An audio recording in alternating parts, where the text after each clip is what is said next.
Inilah Al-Quran, itu menyebutkan secara global, tidak menyebutkan terperinci barang apa yang wajib dizakati, itu tidak menyebutkan. Maka kehadiran Rasulullah dengan sabda-sabdanya ini betapa penting untuk supaya kita tahu cara beragama, beribadah dengan benar.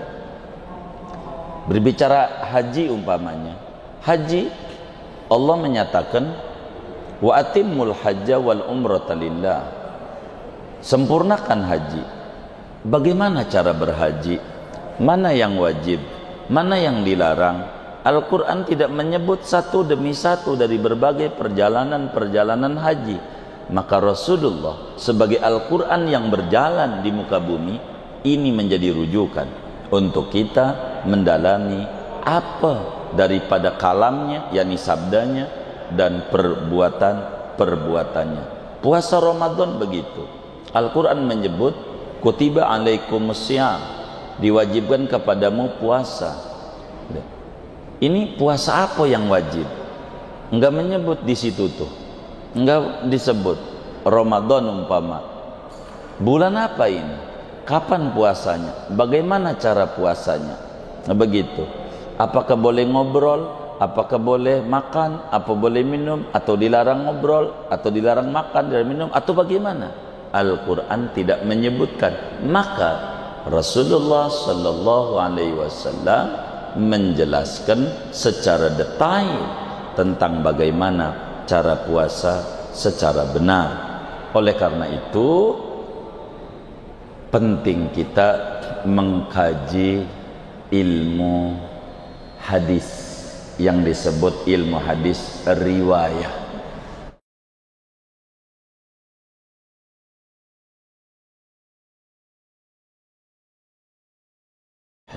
Alhamdulillahi Rabbil Alamin, wassalatu wassalamu ala ashrafil anbiya'i wal mursalin, Sayyidina wa maulana Muhammadin wa ala alihi wa sahbihi ajma'in.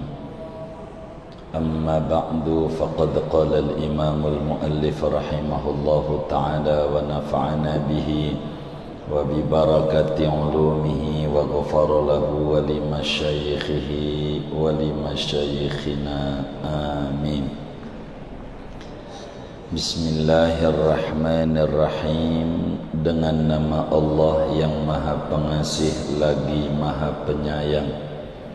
Wa ma atakumur rasulu fakhudhuh, apa-apa yang datang kepadamu oleh Rasul, apa-apa yang membawa padamu oleh Rasulullah, fakhudhuhu, maka ambillah olehmu akan dia. Alhamdulillah ala ni'amihi zahirati wal batinati qadiman wa hadisan. Segala puji bagi Allah atas nikmat-nikmatnya Allah yang lahir maupun yang batin, qadiman wa hadisan, yang terdahulu, wa hadisan maupun yang baru. Qadiman wa hadisan, hal keadaan nikmat itu dahulu, wa hadisan dan baru. Wassalatu wassalamu ala nabiyhi wa rasulihi Muhammadin wa alihi wa sahbihi alladzina saru fi nusrati dinihi sayran hasitha. Adapun salawat salam senantiasa tercurah atas nabinya Allah dan rasulnya Allah, yakni Nabi Muhammad, wa alihi dan keluarganya Nabi Muhammad, wa sahbihi dan sahabatnya Nabi Muhammad, alladzina saru, yang mana mereka semua berjalan, fi nusrati dinihi, pada membela agamanya Nabi Muhammad, sayran hasisan, dengan perjalanan yang cepat, wa ala atba'ihim, dan atas pengikut-pengikutnya para sahabat, alladzina warisu ilmahum, yang mewarisi mereka akan ilmunya para sahabat, wal ulama warasatul anbiya, dan ulama itu ahli waris para nabi, akrim bihim warisan wa maurusan. Alangkah mulianya mereka, baik yang memberikan warisan dari segi ahli waris, wa maurusan, dan yang diwarisi. Wallahu a'lam bishawab. Bapak, Ibu, saudara-saudara sekalian yang mulia, pertemuan ini kita akan membedah kitab hadisnya Rasulullah sallallahu alaihi wasallam yang berkenaan dengan hukum-hukum Islam. Saudara-saudara sekalian yang mulia, seyogianya bagi orang yang memasuki satu disiplin ilmu untuk menggambarkan terlebih dahulu ilmu yang akan dipelajari agar supaya lebih mendalam, lebih meresapi daripada ilmu-ilmu yang akan dikaji. Pada pertemuan ini, saudara, kita alhamdulillah wa syukurillah akan mengkaji ilmu hadis, yakni ilmu hadis riwayah. Ilmu hadis itu, saudara, ada dua. Ada namanya ilmu hadis dirayah, ada namanya ilmu hadis riwayah. Dan kita akan membedah ilmu hadis riwayah. Apa itu ilmu hadis riwayah? Saudara sekalian yang mulia, hadis dalam etimologi artinya baru, lawanan qadim. Qadim artinya dahulu. Allah subhanahu wa ta'ala bersifat kidam, maknanya sedari dulu Tuhan sudah ada. Hadis artinya baru. Baru itu dulunya tidak ada secara etimologi. Namun saudara, dalam terminologi yang namanya hadis riwayah adalah ilmun yashtamilu ala naqli ma udhifa ila nabiyyi sallallahu alaihi wasallam min aqwalihi wa af'alihi wa taqriratihi wa awsafihil khalqiyyah wal khulqiyyah.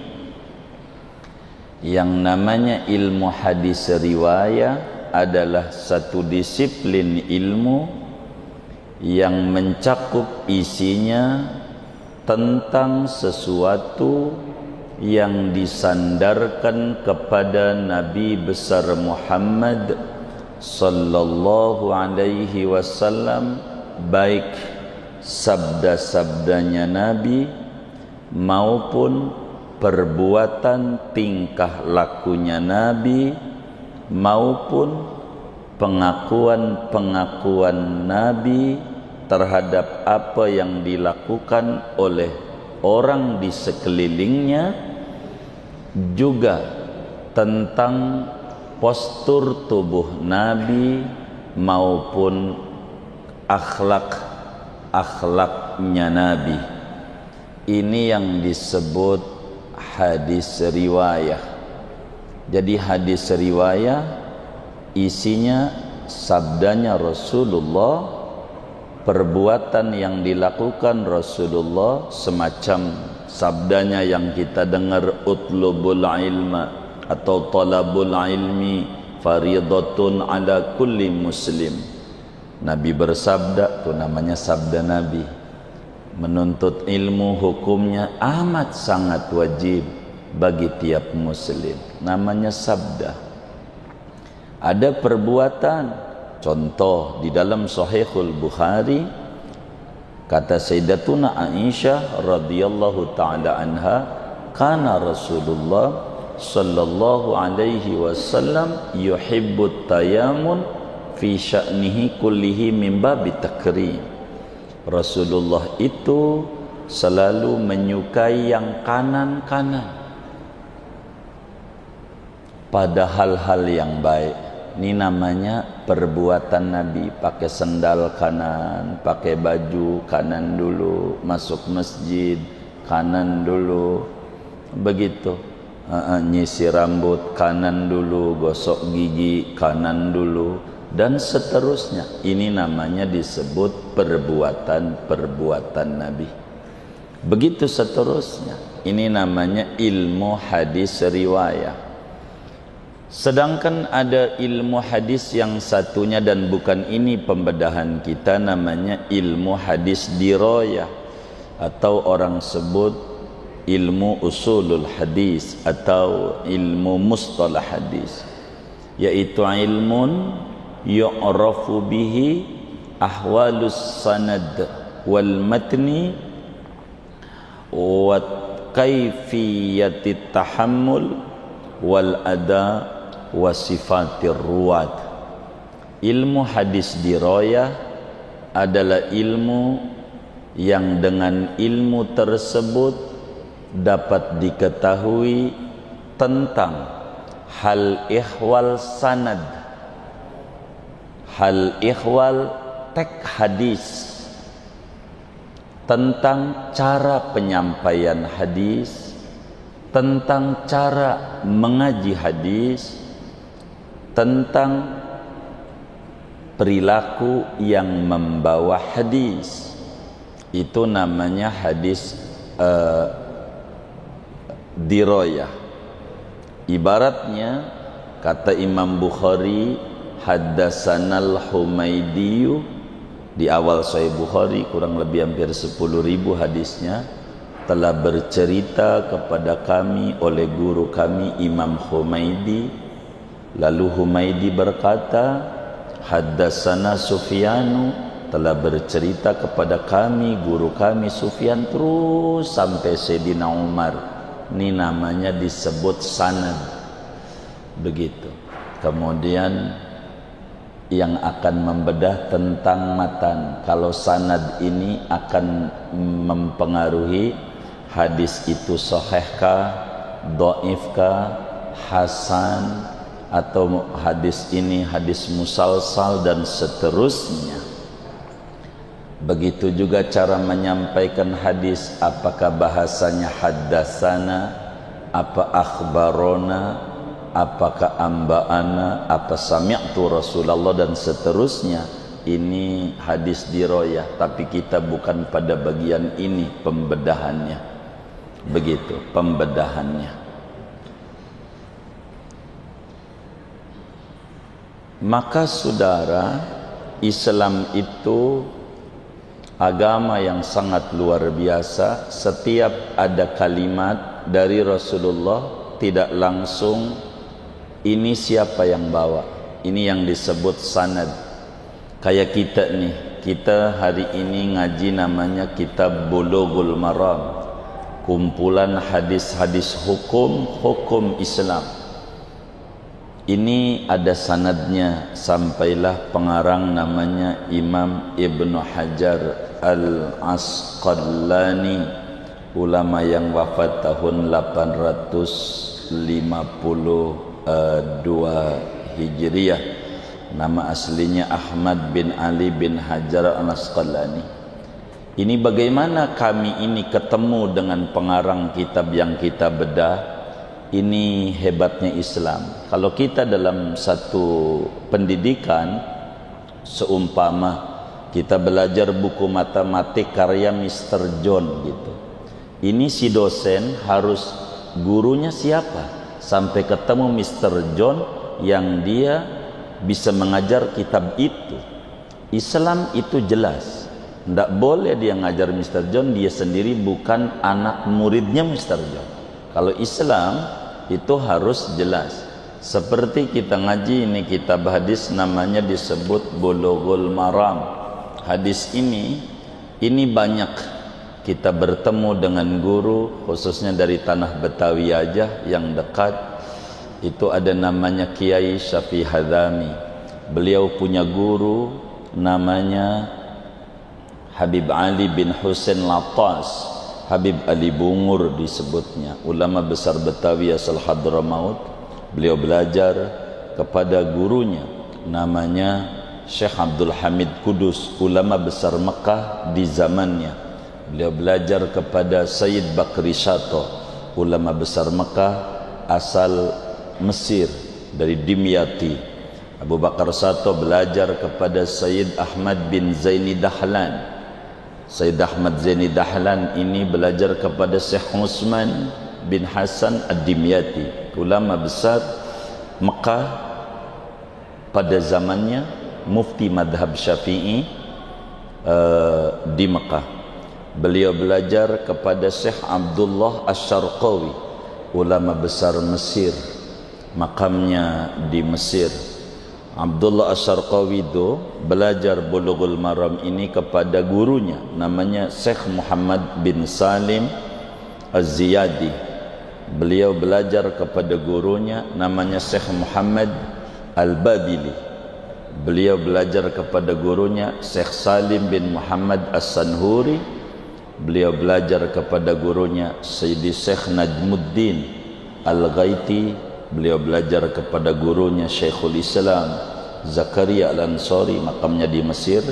Dan belajar kepada pengarang kitab yang kita bedah ini namanya Imam Ibnu Hajar Al-Asqalani. Dan kami bersama teman-teman majelis, alhamdulillah wa syukrillah, bukan sekedar mengkaji kitabnya, kita berziarah ke makam pengarang kitab yang kita bedah ini di Mesir, di Fustat, tidak jauh daripada makam seorang mujtahid besar, Imam Syafi'i dan Imam Lais bin Sa'ad. Di tengah-tengah antara itu makam pengarang kitab yang kita bedah ini namanya Ibnu Hajar Al-Asqalani. Saudara sekalian, lalu apa maudhu'nya, objek bahasan daripada hadis riwayat saudara?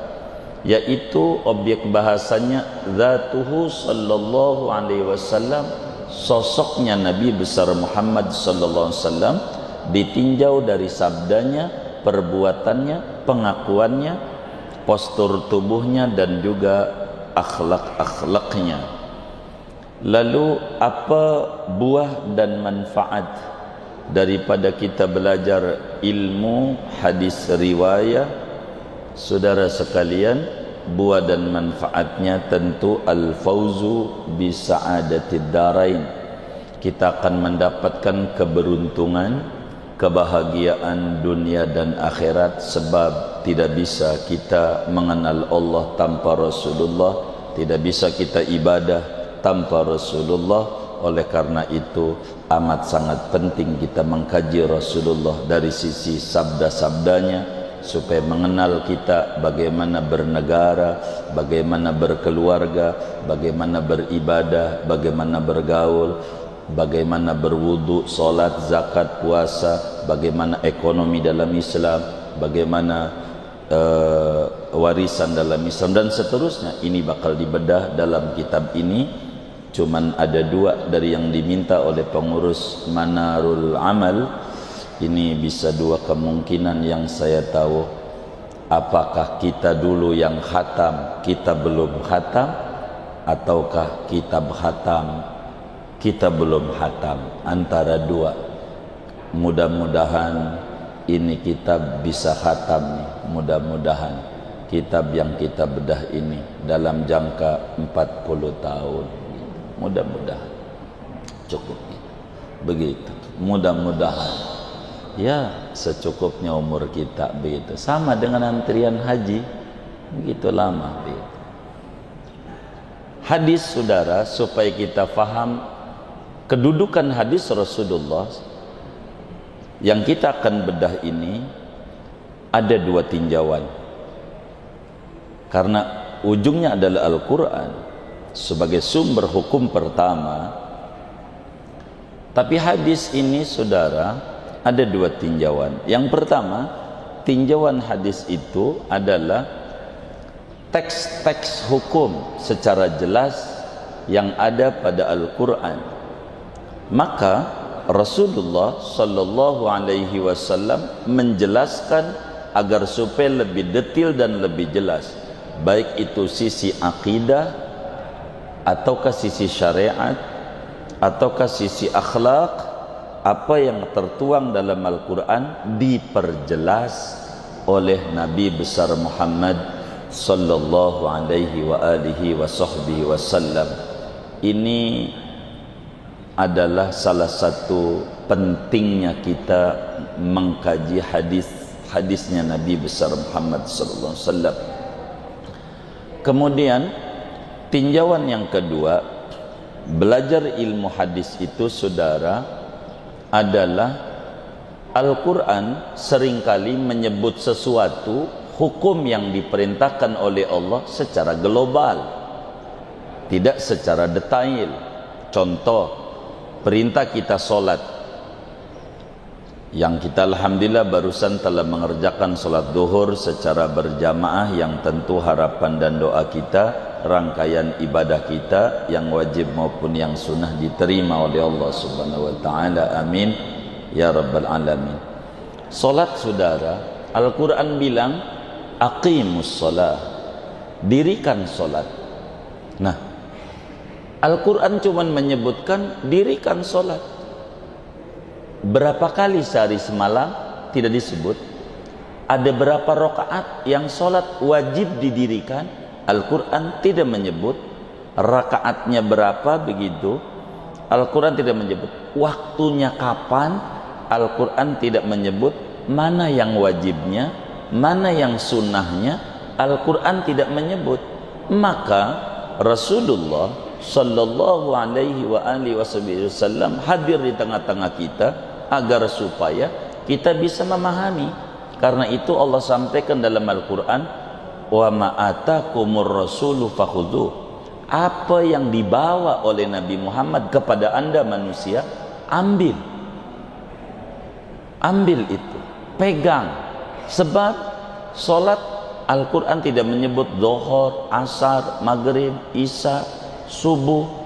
Dohor 4 rakaat, asar 4, maghrib 3. Itu tidak menyebut itu. Bagaimana solatnya, permulaannya mana, akhirnya mana, apa yang dilarang, apa yang kudu dikerjakan, mana yang sunnah, mana prinsip, mana teknis, tidak menyebutkan. Maka kehadiran Rasulullah sallallahu alaihi wasallam menjelaskan secara definitif, secara terperinci perintah daripada mendirikan solat ini. Ini salah satu kedudukan hadis, betapa penting untuk didalami oleh seorang anak manusia, lebih-lebih seorang muslim. Zakat umpama, wa atuz zakah, bayarlah zakat. Al-Quran tidak menyebutkan barang apa yang harus dizakati. Apakah baju kudu zakat? Begitu tuh. Celana kudu zakat. Apa yang harus dizakati? Tidak menyebutkan secara detail tentang zakat ini. Berapa minimum harta wajib zakat, kapan mengeluarkannya. Al-Quran tidak menyebutkan secara definitif, sebab secara global. Analoginya saudara, seperti undang-undang dasar UUD di dalam negara kita, itu tidak menyebutkan nanti ada kampus namanya Mercu Buana, tidak menyebut. Ini turunan namanya, begitu, dari sebuah undang-undang dasar, begitu. Atau di dalam Pancasilanya tidak menyebutkan bagaimana ini cara kita berdemokrasi, hanya menyebutkan sila keempat. Itu begitu, itu namanya pijakan.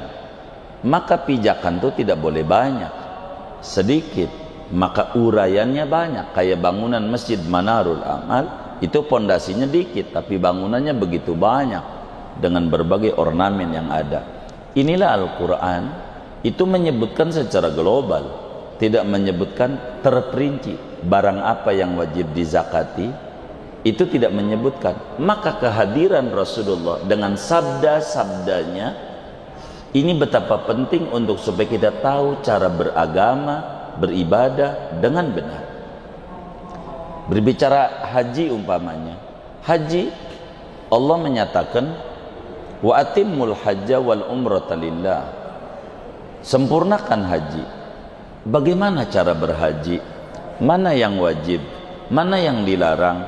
Al-Quran tidak menyebut satu demi satu dari berbagai perjalanan-perjalanan haji. Maka Rasulullah sebagai Al-Quran yang berjalan di muka bumi, ini menjadi rujukan untuk kita mendalami apa daripada kalamnya, yakni sabdanya, dan perbuatannya. Puasa Ramadan begitu.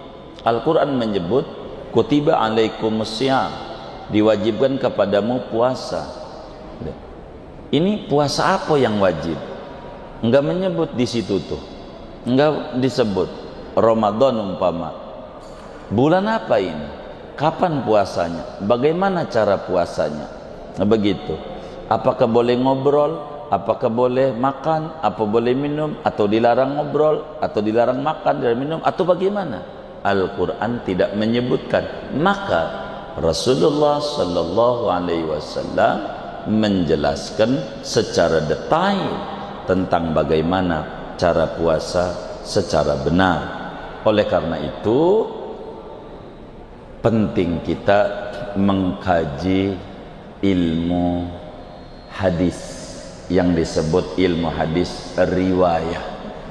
Inilah diantara pentingnya kita ilmu hadis riwayah.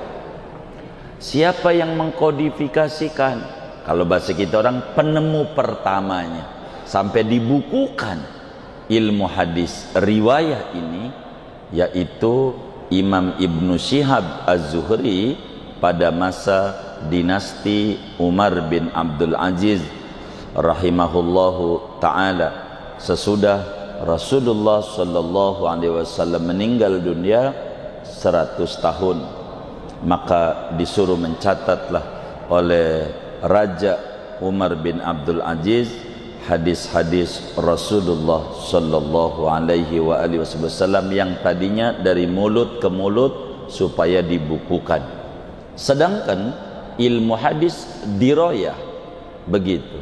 Teorinya perjalanan menuju sabda Nabi yang pertama kali membukukan adalah Al-Imam Roma Hurmuzi dalam kitabnya Al-Muhaddisul Fasil. Itulah ilmu hadis. Apa namanya daripada kitab yang kita bedah ini, disiplin ilmunya namanya ilmu hadis riwayah, tapi dibatasi pada sisi hukum-hukum. Jadi kalau kita mengenal solat wajib, mengenal yang namanya orang solat kayak imam kita tadi, ayo luruskan barisan, isi yang penuh depan, nanti diisi nomor 2 dari tengah. Dari mana itu sumbernya? Nah, inilah akan berbicara pijakan sumber dalam setiap apa yang disampaikan di dalam Islam. Islam itu apa saja harus ada bukti, harus ada dalil. Tidak boleh bicara sembarangan tanpa ada dalil. Apa hukum mempelajarinya? Ya fardu ain kalau dia sendirian pada hal-hal pokok, tapi fardu kifayah pada orang bermasyarakat harus ada yang mengkaji ilmu hadis riwayah, lebih-lebih berbicara tentang hukum-hukum Allah Subhanahu wa ta'ala yang mesti dijalankan oleh kita sebagai hambanya di muka bumi ini. Pengambilannya dari mana? Ilmu hadis riwayah ini tentu pengambilannya dari sabdanya Nabi, dari perbuatan Nabi, dan dari pengakuan-pengakuan Nabi. Pengakuan itu Nabi tidak kerjakan, ketika sahabat kerjakan Nabi tidak melarang. Begitu, Nabi tidak melarang. Begitu seperti Sayyidina Bilal bin Abi Rabah. Itu Bilal enggak dengar langsung dari Nabi nyuruh habis wudu salat, habis wudu salat, habis wudu salat. Ditanya, Bilal, amalan apa yang paling kamu demenin dalam Islam ini? Sebab saya dengar waktu Mi'raj suara sandalmu sudah ada di surga. fa inni sami'tu dafana 'alaika fil jannah baina yadayya. Gitu kata Nabi. Kata Bilal, apa ya Nabi yang saya kerjakan? Enggak ada, normal-normal saja. Cuman saya itu kalau setiap habis wudu salat. Ini yang dalam istilah kita sering dengar, salat syukur wudu. Ini enggak disuruh secara langsung oleh Nabi, tapi Bilal mengerjakan dan Nabi akui iakan. Ini namanya takriratul Mustafa, pengakuan dari apa yang dilakukan oleh sahabat-sahabatnya. Begitu. Inilah diantara sekelumit pokok-pokok dasar dari apa kitab yang akan kita bedah ini, saudara-saudara sekalian. Jadi bila kita sering mendengar asik pada nyanyian-nyanyian artis, kita asik pada kalam-kalamnya pembawa-pembawa berita politik macam-macam, maka lebih asik lagi kalau kita faham bila kita mendengar kalamnya manusia termulia seantero sejagat raya, yaitu kalamnya Nabi besar Muhammad sallallahu alaihi wa alihi wasallam, yang akan kita bedah ini dengan mengambil rujukan kitab Bulughul Maram min Adillatil Ahkam, tentang dalil-dalil dalam setiap hukum-hukum yang ada daripada hukum-hukum Islam. Semuanya insyaallah pelan-pelan kita akan bedah. Tapi berdasarkan tadi pengurus masjid Ustaz Haji Jamil menyampaikan 25 menit, ini udah lebih dari tadi. Jadi saya mau tutup saja biar enggak dosa, karena dibatasi 25 menit. Udah lewat dari 25 menit. Saya hanya baru berbicara pembuka. Pertemuan mendatang kita akan berbicara kenapa kitab kita ini diawali dengan bismillah, atau barangkali karena kajiannya di kampus mau dipotong langsung materi, ya kita ngomongin hadis pertama pertemuan mendatang kami ikut. Tapi kalau pengen barokah dalam sebuah kajian, nggak boleh loncat-loncat kayak kodok begitu. Kita ngaji harus setahap, nggak perlu banyak-banyak. Sekelumit ini sebagai pengantar daripada ilmu hadis riwayah yang nanti akan kita bedah ke depan. Kurang lebih demikian.